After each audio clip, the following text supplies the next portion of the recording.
Шамил Атаханов көрсөтмө берди деп атабыз. Урматтуу депутаттар. Буга чейин орусиялык бир шылуундун азыр түрмөдө жатат. Маевскийдин көрсөтмөсү менен, жөн эле көрсөтмөсү менен коомдук ишмер, белгилүү саясатчы Өмүрбек Текебаевди камакка алды.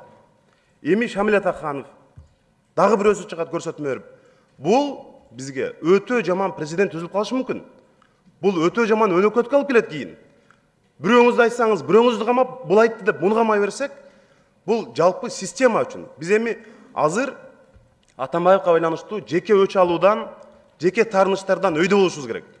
Ал мурда антип койду, мынтип койду деген ал өзүнчө маселе, бирок биз системдик маселеде алганда ушул абдан жаман өнөкөт болуп, кийин ар бирибиздин өзүбүздүн башыбызга келбесе экен деген тилекти айтып атам мен. Биз азыр дагы коом өзгөчө парламентке сын абдан күчөдү. Любой бийлик менен иштеше берем деген саясатчылардан эл кадимкидей жийиркенип калды. Эгерде биз азыр президент Сооронбай Шариповичке жардам беребиз, анын ушунда бир жакшы иштер жасалсын десек, биз ал кишиге азыр өз убагында анча-мынча кемчиликтерди айтып турушубуз керек. Кыргыз коомуна эң чоң проблема болуп аткан. Мына Алмазбек Атамбаевди азыр айыптап атасыңар, саясий көп мындай бир дайындоолор жасаган деп. Шопурларын, жан сакчыларын, өзүнүн жакын адамдарын чоң кызматтарга дайындаганын билебиз. Мына менин кесиптешим журналист Абдил Сегизбаев могул жерде отуруп алып, баарыбызга атырылганын жакшы билебиз да. Биз мындан ары, эгерде президентке жардам беребиз, анын саясатын колдойбуз десек, биз жаңы икрамдарды, жаңы Манас Арабаевдарды, жаңы Абдил Сегизбаевдарды жаратпашыбыз керек.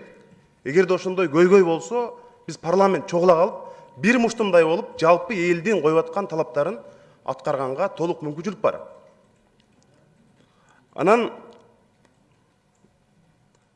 урматтуу депутаттар, мына соттор боюнча дагы, азыр дагы президенттин сотторду өзгөртөм деген, реформа кылам деген аракеттери, чынын айтканда, соттор тарабынан, жергиликтүү бийликтер тарабынан көп ишке ашпай атат.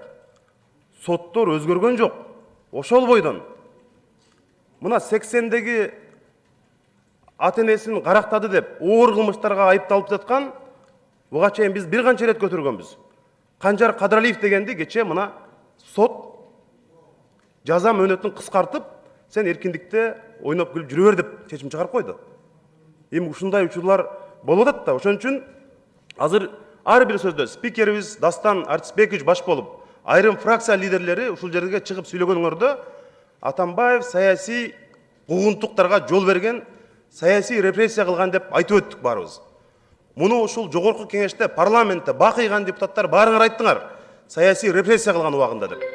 Эгерде саясий репрессия кылса, ошол убактагы башка оппозиционер Өмүрбек Текебаевди азыр бошотуш керек да. Ошондо биз тааныйбыз да, саясий репрессия кылыптыр Атамбаев, чын эле күнөө кетириптир деп.